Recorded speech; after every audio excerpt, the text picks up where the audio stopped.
voilà la suite de la vidéo. J'en étais restée au mot en fait qui me venait, qui était le mot judicieux. Je l'ai dit il y a quelques instants auparavant. Le mot judicieux pour moi, c'est vraiment des choses qui ont été expérimentées. On a vu les résultats. Donc il y avait moi ce que j'appelle un chemin long et un chemin court pour faire court. Et donc, on a compris comment ça fonctionnait et on sait maintenant déterminer à l'avance les conséquences d'un acte ou d'une décision prise.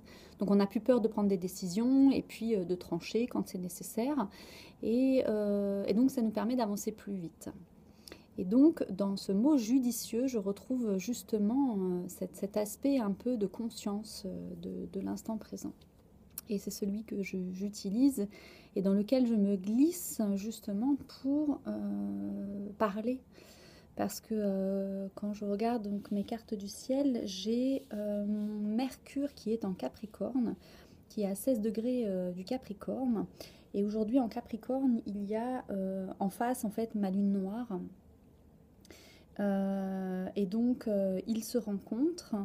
Et donc, il va aller communiquer avec ma Lilith intérieure, avec mes forces sombres féminines. Et je vais être accompagnée pour ça par mes axes lunaires soleil, puisque cette éclipse a lieu en Verseau. C'est une éclipse totale, donc le 27 juillet, hein, qui est mon année de naissance, le 72, et donc l'inverse. Voilà. Et comme mon thème est inversé, je suis touchée de plein fouet.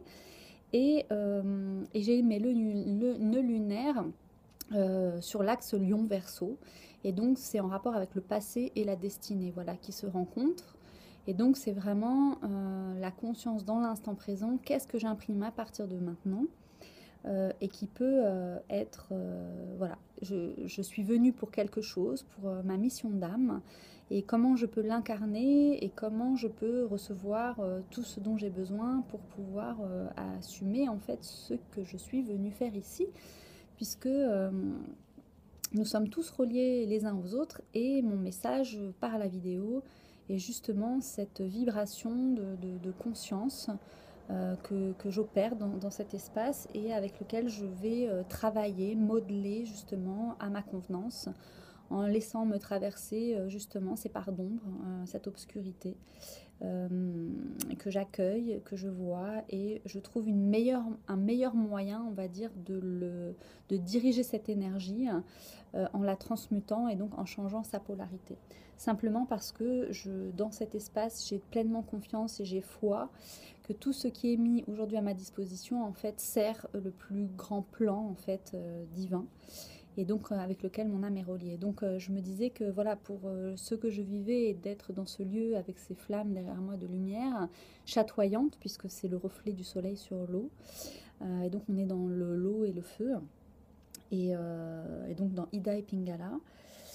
Et je suis donc sur l'eau également, et donc je suis verseuse d'eau pour mon site, enfin pour ma page Facebook, pour ceux que ça intéresse. Je poste beaucoup de vidéos, donc voilà, laissez-vous imprégner par ces fréquences, par ces énergies de l'air du Verseau.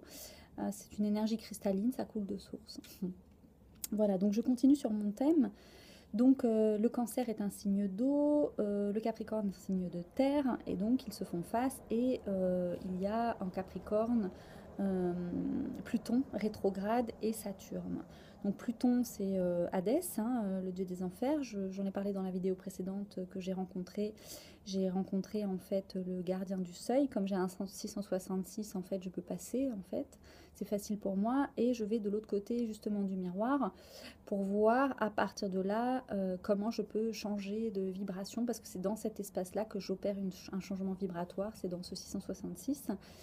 Donc je suis vraiment dans cet espace où j'imprime mon empreinte tout simplement, et une nouvelle information. Tel le yin et le yang, la petite touche blanche dans l'espace sombre et la petite touche sombre dans l'espace lumineux, blanc. Et donc voilà, je suis dans cet espace-là. Donc dans mes axes nord, sud, Verseau, Lion. Donc Lion, c'est le soleil, c'est l'ego. Et je me disais comment mon ego peut servir en fait le plan divin.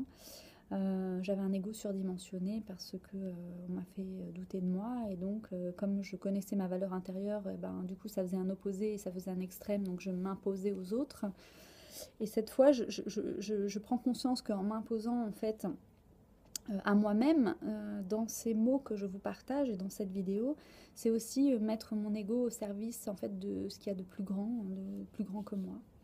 Et donc le soleil, voilà, qui va être présent aussi là, voilà, et qui est pour moi un soleil noir, euh, puisque en fait la lumière sera éclipsée, et cette lumière-là, en fait, c'est la lumière du soleil sur la lune. Et donc cette lumière-là que la lune oppose au soleil va être éclipsée. Et donc c'est l'autre côté du miroir, justement, c'est un passage, une remise des compteurs à zéro. Et voilà, je voulais partager ça avec vous, mais il y avait d'autres choses également.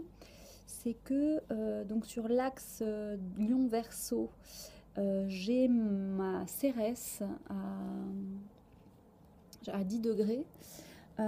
Et actuellement, il y a donc le nœud nord et il y a, je crois que ça doit être Junon. Junon, il me semble, à 8 degrés. Je ne suis pas sûre en fait, hein. C'est une sorte de losange carré avec une croix en dessous. Je ne les connais pas tous, mais il me semble que c'est Junon. Donc c'est voilà, ça serait à vous de faire vos propres recherches. Moi je vais les faire aussi après cette vidéo-là, parce que je ne l'avais pas remarqué. Et donc quand je regarde en Verseau ce qu'il y a, il y a Mars qui rétrograde en Verseau. Et donc justement le feu, c'est un feu, il est passé direct, il est repassé direct, pardon, je crois. Oui, il est repassé direct, il me semble. Et donc du coup c'est le feu avec l'air, puisque le Verseau c'est un signe d'air. Et donc les deux sont totalement compatibles et ils s'amplifient. Et non, il sera rétrograde, il est rétrograde en Verseau. Et donc c'est un feu intérieur.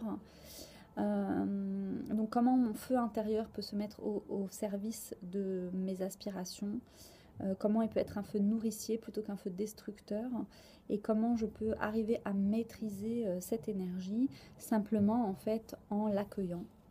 Et donc c'est ce que j'ai fait tout à l'heure, je me suis mis en fait dans les flammes, j'ai vu les flammes, d'autant qu'il y a Vesta, où est-ce qu'elle est Vesta? Donc Vesta c'est aussi le feu purificateur. Oui, Vesta en Sagittaire, donc Vesta c'est le feu aussi, mais c'est un feu spirituel.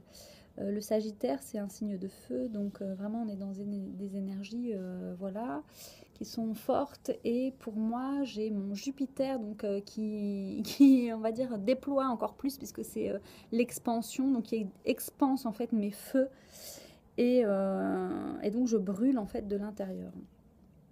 Voilà, il y a Neptune pas très loin, en Sagittaire, pour la pleine lune. Et donc voilà, donc mes rêves vont être nettoyés, purifiés, voilà, pour qu'il en reste la quintessence. Et donc je vais terminer avec ce que j'ai écrit. Je parlais du mot judicieux. Et donc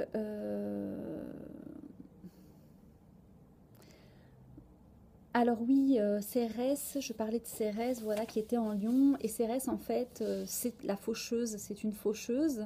Et donc, elle fauche les anciennes structures, hein, voilà, les anciennes strates, au niveau donc de l'âme, des vies antérieures, au niveau du transgénérationnel, au niveau du collectif et au niveau de l'univers. Elle tranche, elle est là, voilà, c'est l'ère du Verseau, tout est nouveau. Et donc tout doit être ajusté aux nouvelles fréquences que l'ère du Verseau nous propose. Et notamment puisque la planète du Verseau c'est Uranus, qui est en Taureau, en chute, donc c'est spiritualiser la matière et on y va, quoi. Ça fait pas de cadeau. Donc voilà, et donc ce qui était plus... Donc elle fauche, donc Cérès, elle fauche ce qui n'est pas juste pour moi avec Mercure, conjointe à Mercure, dans la communication. Donc c'est ma Cérès natale, hein, elle est gardienne des graines aussi, hein, j'arrive pas à me relire. Les moissons, voilà, elle est en lien avec les moissons, et je crois que il n'y a pas très longtemps, on était dans l'accueil des moissons, la porte des moissons pour recevoir les moissons. Voilà, je crois que c'était la nouvelle lune du 13 juillet. Récolter les moissons alors qu'on était justement dans l'inverse, dans l'obscurité. Donc, Macérès rencontre Mercure. Donc, Mercure, c'est Hermès. Hein, Hermès, le savoir, la connaissance, les tables d'émeraude, les alchimistes. Donc, ma lignée source aussi, une de mes lignées. Donc, il lui révèle les secrets de la vie. Qu'elle plante dans la terre. Donc, c'est tous les rituels que je propose de planter vos graines dans la terre. C'est vraiment maintenant. C'est pour ceux qui sont dans leur code. Voilà, c'est maintenant qu'il faut le faire. Donc à chaque passage de code, comme je l'ai souligné, lors des sessions d'activation de code source. Donc tout en fauchant ce qui n'est plus. Donc on plante des nouvelles graines dans la terre avec des nouvelles informations et on fauche en même temps ce qui n'est plus déjà, de toute façon. Tout ça en Lion sur l'axe donc des nœuds lunaires, pleine lune, éclipse, axe Lion-Verseau du 27 juillet 2018, donc le passé et le futur. Et en code caché, ça donne un 99. Donc, c'est vraiment des fins de cycle. C'est une fin de cycle. Donc, tout ce qu'on n'a plus besoin et tout ce que l'on ne veut plus, on doit le mettre ici, comme ce grand feu de Saint-Jean dans lequel on va aller jeter voilà, tout ce qui nous vient, qui vient à nous, en fait, le mettre dans ce feu purificateur. Donc, voilà, c'était ma vidéo cadeau pour les énergies actuelles. Donc, c'est une fin de cycle et c'est le début d'un nouveau aussi. Vesta pour moi est en Sagittaire, un feu, qui est amplifié par mon Jupiter natal, donc l'expansion, et donc je suis en train de brûler donc au niveau du collectif, au niveau du transgénérationnel, au niveau personnel, au niveau des vies antérieures, au niveau des flammes jumelles, au niveau de tout ce que je suis venue faire sur cette planète, incarnée dans cet espace, dans cet instant présent, que tout ce qui vient à moi, que tout cela vienne à moi à maintenant pour être transmuté dans cette énergie, dans cette vibration, dans ce feu. Voilà, pour ne plus réapparaître ou en tout cas renouveler pour le bien de tous. Voilà, de tout ce qui est concerné et de tous ceux qui sont concernés. Voilà, que cette énergie trouve le chemin jusqu'à celui qui en a besoin. Comme ces vidéos d'ailleurs. Voilà, et si vous êtes intéressé à activer vos codes sources, pour savoir qui vous êtes, pourquoi vous êtes venu sur cette planète. C'est d'une grande aide précieuse parce que quand on reçoit tout ce que je reçois, il y a de quoi devenir fou. Et si j'avais pas justement en moi les capacités pour reconnaître ce qui me vient comme quelque chose de réel, ben je ne serais plus là. J'aurais explosé parce que tout ça c'est énorme. Et donc il faut aussi pouvoir se rendre disponible à cette énergie qui nous traverse et de le laisser partir ce qui a besoin. Donc ça demande des maîtrises et avoir vos codes sources, c'est maîtriser justement ces énergies qui nous arrivent de plein fouet et surtout quand on s'y attend pas. Et quand on a les clés, c'est quand même beaucoup plus facile de faire ces passages. Voilà. Donc pour activer vos codes sources, je vous invite à m'envoyer un mail à instant.reiki@gmail.com. Je vous donnerai toutes les infos nécessaires pour faire cette session d'une heure par Skype. Voilà, donc si vous êtes intéressé, vous pouvez me contacter à instant.reiki@gmail.com. J'ai une page Facebook Verseuse d'eau, si cela vous intéresse. J'ai ma chaîne YouTube, ici, Christelle Meunier. Et puis, je pratique, donc je suis maître enseignante de Reiki évolutif. J'ai beaucoup d'outils à mon... Voilà, je travaille aussi sur la récupération des fragments d'âme à travers les codes sources. Voilà, et donc si il y a des choses qui, dans votre vie, bloquent, que vous ne comprenez pas, on peut répondre à ces questions à travers les codes sources. Et je fais des suivis à la suite de ces ouvertures pour vous accompagner sur votre chemin et vous rendre totalement indépendante et autonome avec votre propre source intérieure activée pour vivre la vie que vous êtes venu vivre, voilà, et non pas subir des choses et être perdu et chaque cycle rater finalement la porte parce qu'on a tous besoin les uns des autres pour nous valider que nous sommes aussi à la bonne place, à la juste place qui est la nôtre. Et donc on avance ensemble sur ce chemin et nous sommes en train de transmuter et de dépolariser et de repolariser une autre facette de nous que nous ne connaissons pas encore. Et puisque le plus dur est derrière nous et que nous ne connaissons pas le meilleur, eh ben, demandons-le du plus profond de notre cœur, sans rejeter l'ombre, puisqu'elle est là, elle existe, mais en faisant l'expérience inverse. Voilà. Je vous remercie d'avoir écouté cette vidéo, je vous dis à très bientôt et je continue ce travail d'alchimisation, si je peux dire, dans ma journée, dans cette journée. Et je vous souhaite à tous de beaux moments, de belles révélations, de beaux rêves, parce que dans les rêves, il y a énormément de choses qui viennent aussi et des messages. Pensez à noter, à prendre des notes sur ce que vous vivez dans la journée. Parce que comme c'est cyclique, vous vous rendrez compte qu'à un moment donné, ces informations-là sont précieuses parce que vous serez dans un espace déjà connu. Et s'il est noté, vous vous en souviendrez. Donc ça aide aussi beaucoup à écrire pour pouvoir retrouver son chemin de la maison. Comme le petit poucet qui laissait ses petits cailloux derrière lui pour retrouver sa route. C'est un petit peu ce que nous faisons quand nous écrivons également. Voilà, c'est comme le livre que je veux écrire et que je suis en train d'écrire et qui est déjà écrit. Voilà, je vais le voir comme ça. Et qui va se manifester au moment opportun pour chacun de nous. Voilà, que tout trouve sa place, sa juste place selon le plan divin. Voilà. Merci à tous et à très bientôt. Au revoir.